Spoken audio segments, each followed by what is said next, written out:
یہ بات اب اپنے ذہن میں رکھ لیں، یہ کائنات اللہ نے بنائی ہے، اس کو چلانے والا بھی اللہ ہے، اللہ لاہ الخلق والامر، اسی نے بنائی اور وہی اس کو چلانے والا ہے، اور اسی نے بتانا ہے کہ یہ کائنات کیسے ٹھیک ہو سکتی ہے۔ اگر یہ خراب ہو گئی کائنات کے اندر، کوئی مسئلہ بن گیا، کوئی بگاڑ پیدا ہو گیا، تو یہ اسی نے بتانا ہے۔ اب جو قرآن مجید نے 14 صدیاں پہلے یہ نتیجہ نکالا کہ ظاہر الفساد فی البر والبحر بما کسبت ایدی الناس، اللہ نے فرمایا زمین پر فساد پھیل گیا اور لوگوں کی ہاتھوں کی اپنی محنتوں سے کمائی ہوئی سے پھیلا ہے۔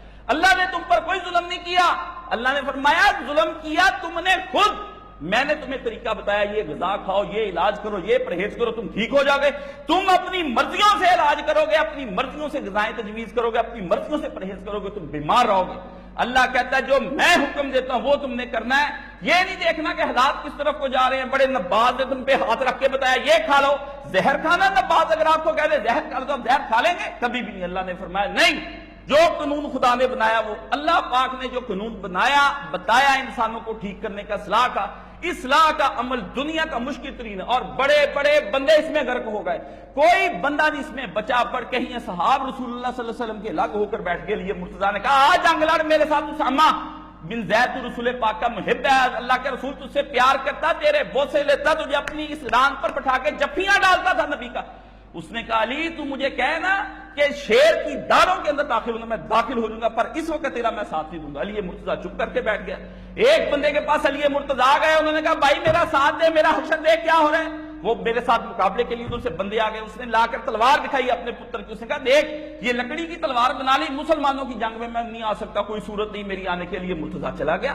دیکھو جس کو نبی علیہ السلام کی تائید حاصل ہو، جس کی جنگوں میں رسول نے اپنی حدیث اور نص واضح کے ذریعے سے بتا دیا گیا، لوگ تو اس کا ساتھ چھوڑ کے برے وقت میں آ کر کے۔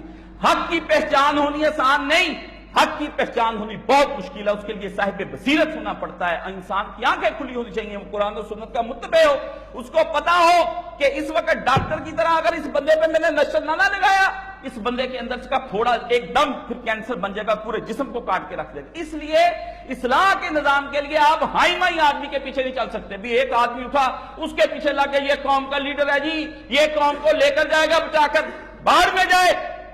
نہ کسی کی داڑھی اسلام کا نظام کے اندر ہے، نہ کسی کا خلیہ، نہ کسی کی نماز نامہ، نہ کسی کے روزے، نہ کسی کا کچا گھر۔ یاد رکھیں یہ سارے جھوٹ اور فریب ہے دنیا کے اندر۔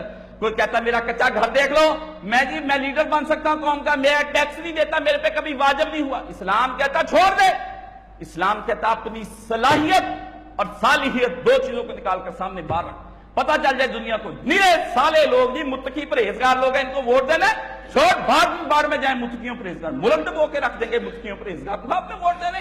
اور یہ کبھی کہتے جی مجھے ووٹ نہیں، میں دنیا کو بدل کے رکھ لوں گا، سیکولر لبرل۔ اسلام کہتا تو بھی چھوڑ، ایسے راستے میں ہم تیرے پیچھے بھی نہیں لگنا چاہتے۔